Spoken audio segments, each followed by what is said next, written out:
باتمان فقير يا ولداه، ما عندوش فلوس ولا خدم، وبدل البات موبيل سايق عربية زبالة. ده الجديد.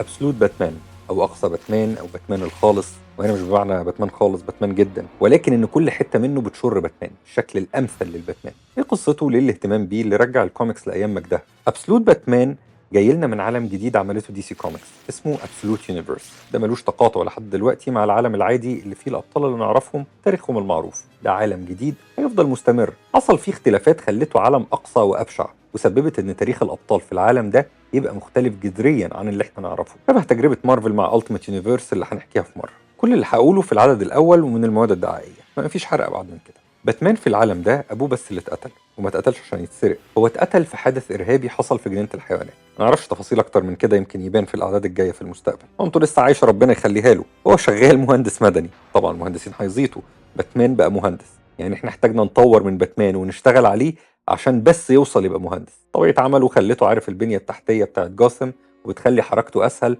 ومنطقيه. باتمان ده اشرس بكتير واعنف بسبب قسوه العالم. ما قتلش لسه، بس عادي يطير ايد حد لو رفع عليه سلاح.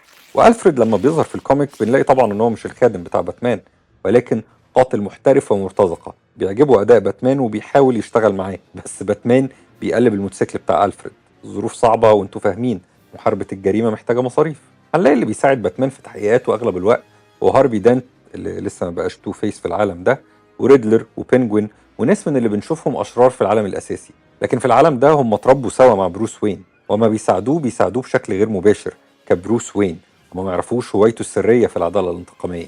ما نعرفش ايه اللي هيحصل في المستقبل، وهل هيتحولوا اشرار ولا هيفضلوا مساعدين ليه بشكل او باخر. في اخر كادر في العدد الاول بنعرف معلومه مهمه، ان في ملياردير مجرم وما بيضحكش ابدا، عشان كده طلعوا عليه اسم تريقه، الجوكر. عالم جديد ومختلف عمله لنا سكوت سنايدر اللي كتب كتير لباتمان، منها كورت اوف اولز مثلا. هو كان عايز يسمي باتمان الجديد باتمان اي اف او باتمان، واللي معناها باتمان كيك.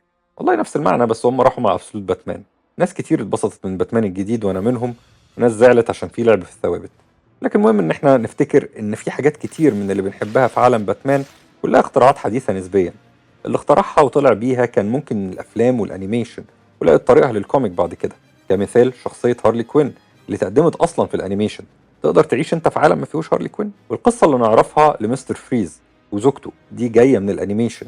حاجات زي دي كانت تعتبر مخاطرة ومغامرة، كأنها مغامرات مهمة دايما ومحتاجينها تحصل عشان الشخصية تفضل عايشة، تفضل ريليفنت. باتمان الأصلي لسه موجود، ما راحش حتة، وتوم تايلر عامل شغل كويس جدا في الكام عدد الأخرانيين من ديتكتيف كوميكس، وقبله توم كينج كان عامل عظمة. أبسولوت باتمان هتكون موجودة قريب باللغة العربية في آخر فبراير أو أول مارس، وأرجو المترجم طبعا يلاقي ترجمة أحسن من باتمان الخالص أو أقصى باتمان. أنا ممكن أقترح باشمهندس باتمان.